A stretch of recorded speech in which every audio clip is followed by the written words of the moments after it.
Pace Guitar Repair fans, look at this. What do we got? Epiphone Les Paul Tribute.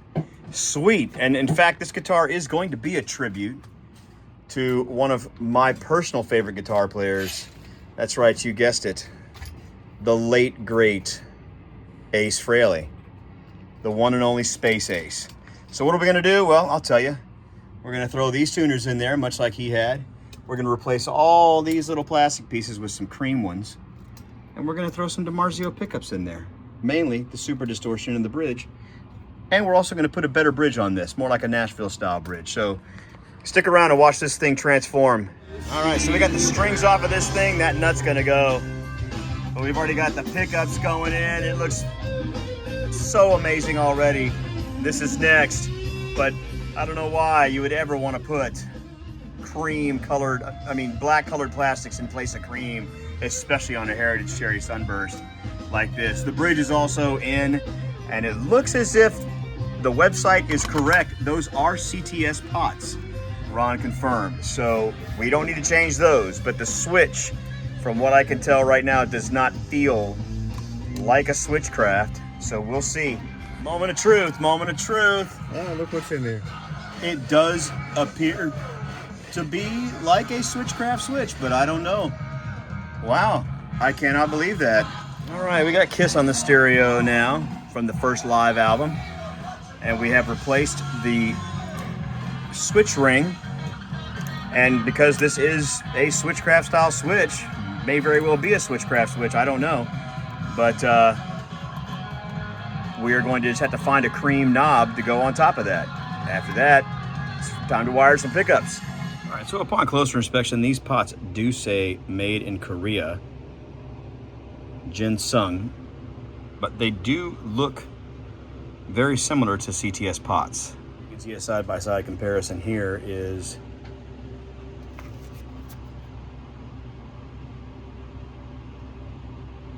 if it'll focus. There you can see here it says CTS.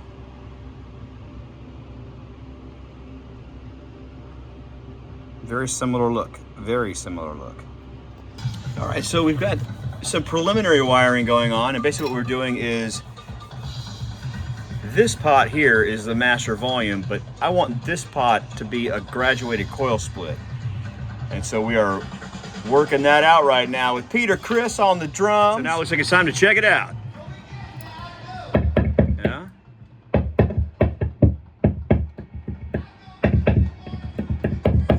Yep, totally works. Totally works.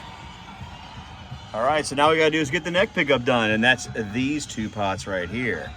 All right, so we got the tuning machines out of the headstock, and we're getting ready to throw those bad boys in there right now. It's gonna be amazing. Pickups are in. The graduated coil splits replace the tone controls, and then we just gotta throw those knobbies on there, set this bad boy up, and we're good to rock. So we got those tuners in, and they look fantastic. It's amazing what some Grover 103Cs can do. So just gotta drill the holes, get these things set, put the new nut on. Those tuners in there, Ron is working on the nut, but cruising on down, that bridge is in, it looks amazing. And with all the cream hardware, man, it looks so awesome. All we gotta do is get those gold speed knobs on here after this. All right, we got Judas Priest on the stereo. And one thing I will tell you about any guitar, these are terrible. They're plastic,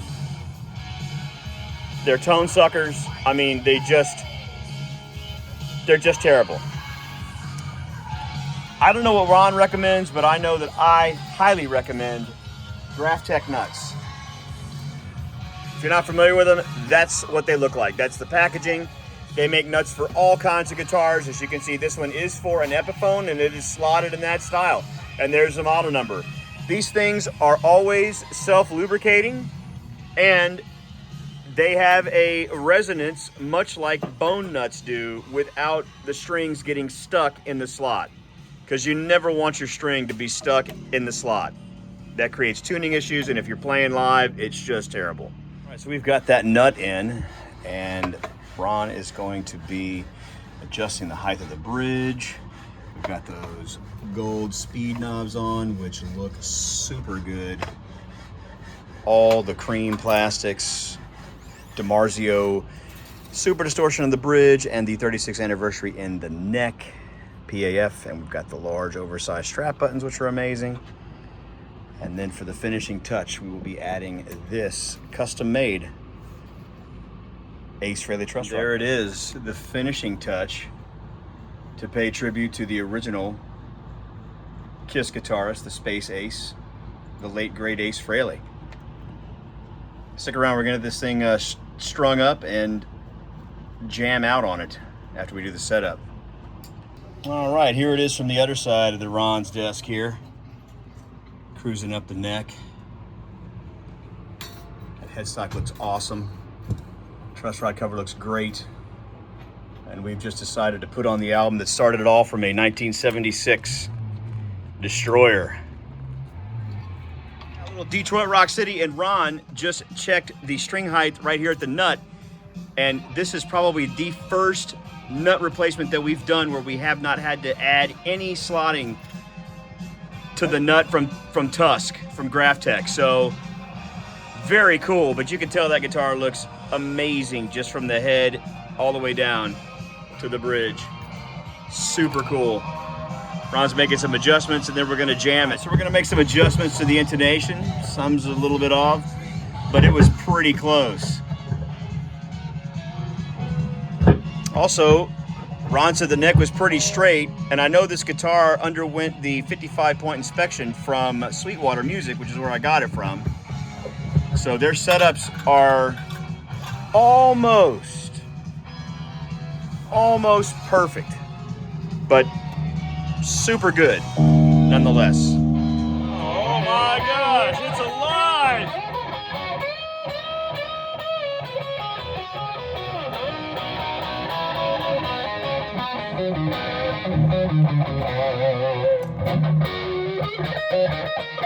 Yeah, that sounds good.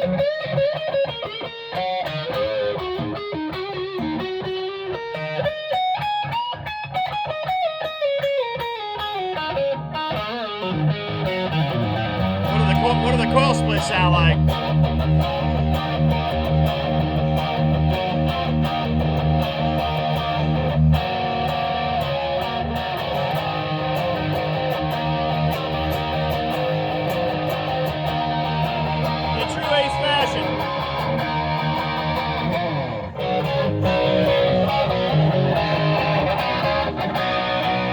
Stick around for more great stuff, man. We got all kinds of good guitars coming your way.